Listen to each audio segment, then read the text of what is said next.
ఇంత పనికి వాళ్ళ విధవను రాష్ట్రంలో నేను ఎక్కడా చూడలేదు. దానికి తోడు పై అధికారి పోలీస్ అధికారులు కూడా ఒత్తాసు పలుకుతారు. అతను నా తోటకు పోతా చూస్తా, అక్కడ చెట్లు ఉన్నాయో లేదో అన్నాడు. నేను ఆహ్వానిస్తాడా, అయ్యా చైర్మను, నువ్వు నా తోటకు వస్తా అంటే నేనే తోలుకొని పోయి నా తోట అంతా చూపిస్తాను. వ్యవసాయం ఏమిటో అనేది కూడా నీకు చూపిస్తా, ఎట్లా చేయాలనేది కూడా నేను క్లాస్ పెట్టి కావాలంటే చెప్తా. మీ మాదిరి మీ గ్రామంలో 30,000కు 20,000కు ఎవరినో అనుచరులు పెట్టి డోజర్లు పెట్టి నువ్వుకే సంస్కృతి నాది కాదు. పక్క రైతుది ఏదైనా కొనాలంటే అక్కడ ఉన్నటువంటి వాల్యుయేషన్ ప్రకారమే నేను కొంటా తప్ప మీ మాదిరి దొంగతనాలు దోపిడీలు చేసే సంస్కృతి కాదు, అలాంటి కుటుంబం నాది కాదు. నీది యా ఊరో తెలియదు, ఎక్కడో తెలియదు, ఎక్కడి నుండి వచ్చినావో తెలియదు, వీటికి వచ్చినాక రెడ్డి అని పెట్టుకున్నావో ముందే రెడ్లని తెలుసో నాకు తెలియదు, కానీ నువ్వు ఎక్కడా జన్మించినావు కూడా నాకు తెలియదు. రకరకాలుగా ఒకసారి స్వర్గీయ రాజశేఖర రెడ్డి గారి కుటుంబంను తిట్టినప్పుడు నీ వింద ప్రజలు ఏ విధంగా సోషల్ మీడియాలో పెట్టినారో ఒక్కసారి ఆలోచించి. నువ్వు సిఐని హత్య చేసినా నువ్వు పదే పదే నా మీద మాట్లాడుతున్నావు. సిఐని హత్య చేయాల్సిన అవసరము నాకు లేదు, ఇంకోటి లేదు. సిఐ మంచివాడనేదే ఉంది. నువ్వు నాకు ఈ 5 సంవత్సరాల్లో, ఈ జరిగిన 4 సంవత్సరాల్లో మా అధికారం వచ్చినాక ఇక్కడ వచ్చినటువంటి పోలీస్ అధికారులు అందరికీ కాళ్ళెస్టులు ఎత్తుకో.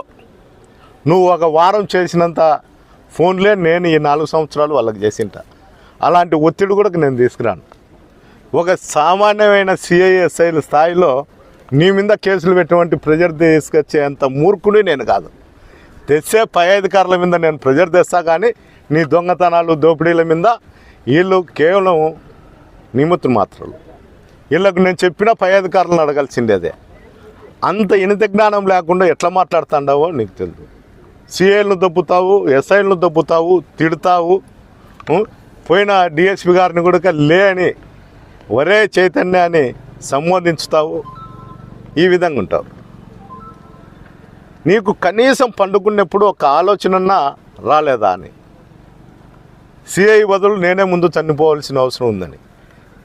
దరిద్రం పోతుంది నువ్వు కన్నా చచ్చిపోతే.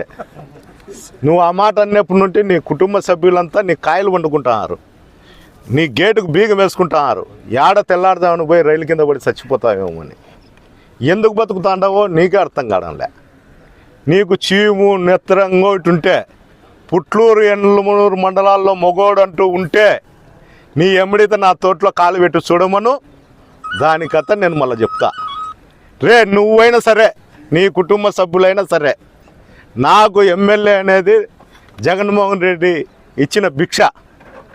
అదే లేకపోతే నువ్వు ఇట్లాంటి కారు కూతలు కూస్తే ఇంట్లో ఈడ్చుకొని పోయి మెట్టుతో కొట్టి తాడిపత్రి రౌండ్ అంతా తాడిపత్రి బజార్లో ఎమ్మడితో తిప్పుతా.